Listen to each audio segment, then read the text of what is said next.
ہر قوم کوئی نہ کوئی تہوار مناتی ہے، چونکہ معاشرہ انفرادی سطح پر بھی راضی رہنا چاہتا ہے اور اجتماعی ماحول بھی فراہم کرنا چاہتا ہے۔ قومیں بڑے بڑے تہوار مناتی ہیں، میلوں کا بندوبست کرتی ہیں، دن منائے جاتے ہیں۔ اسلام کے اندر بھی دن منائے جاتے ہیں، اور بڑی قریب ایک دن آنے والا ہے جسے عید الفطر کہا جاتا ہے۔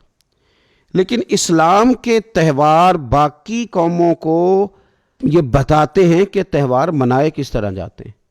تو سب سے پہلے تو یہ یاد رکھیں کہ اسلام کے اندر جب عید آتی ہے تو اس کا کوئی مقصد ہے، اور ہم نے عید کو کس طرح منانا ہے یہ سارا کچھ ہمارا دین ہمیں بتاتا ہے۔ پہلے تو یہ آپ دیکھیں کہ عید مسلمان نے کس طرح منانی ہے۔ سویرے جب اس نے اٹھنا ہے تو اس نے فجر کی نماز کے بعد دوبارہ سے تیاری کرنی ہے، غسل کرنا ہے، صاف لباس پہننا ہے، خوشبو لگانی ہے، اور کرنا یہ ہے کہ نماز کے لیے جانا ہے۔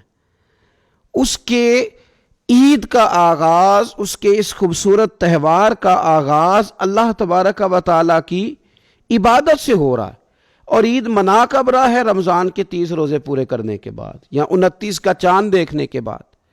تو سب سے پہلے ہمیں یہ بتایا جا رہا ہے کہ جب تم عید مناؤ گے تو تم سجدہ شکر کے ساتھ مناؤ گے، اپنے رب کے ساتھ جوڑ کے مناؤ گے، اللہ تبارک و تعالیٰ کی عبادت کے ساتھ مناؤ گے۔ تو اس میں کوئی شور و غوغا نہیں، کوئی ریلیاں نہیں، کوئی جلوس نہیں، کوئی پٹاخے نہیں، کوئی گانا باجا نہیں۔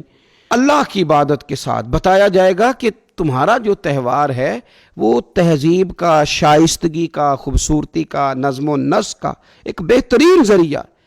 تم بڑے راضی جب ہوگے تو پھر بھی تم اپنا ساری جھکاؤ گے رب کی بارگاہ میں، پھر بھی تم یہی کہو گے سبحان ربی العظیم، پھر بھی تم یہی کہو گے سبحان ربی الاعلی، پھر بھی تم اس کی بارگاہ میں جبین نیاز جھکاؤ گے۔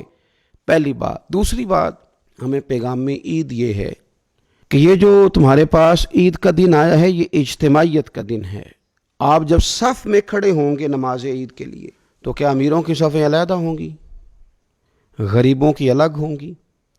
کیا پڑھے لکھوں کی الگ ہوں گی اور ان پڑھ لوگوں کی الگ ہوں گی؟ کیا قبیلوں کی الگ ہوں گی اور دوسرے قبیلے کی الگ ہوں گی؟ ایسا نہیں، ایک ہی صف میں کھڑے ہو گئے محمود و یاز، نہ کوئی بندہ رہا نہ کوئی بندہ نواز، صاحب و محتاج و غنی ایک ہوئے، اور تیری سرکار میں پہنچے تو سبھی ایک ہوئے۔ اجتماعیت کا اظہار ہے، اجتماعیت کا۔ عید کا پیغام اجتماعیت کا اظہار۔ اور پھر نماز عید ختم ہوئی تو سب نے ایک دوسرے کو گلے لگایا، غریب نے امیر کو، امیر نے غریب کو، پہلے ایک صف میں نماز پڑھی پھر گلے لگایا، چھوٹے نے بڑے کو، بڑے نے چھوٹے کو، سب ایک دوسرے کے ساتھ محبت کا رشتہ قائم رکھنے لگے۔ تو عید نے دوسرا پیغام اجتماعیت کا دیا کہ تم اللہ تبارک و تعالیٰ کی توحید کے نام پر، تم رسول پاک صلی اللہ تعالی علیہ وسلم کی غلامی کے نام پر ایک ہو، ایک۔ ہزاروں قومیں وجود میں آئیں دہر میں خشک و تر کے رشتے سے، پر ہم نے بنیاد دوستی رکھی یاد خیر البشر کے رشتے سے۔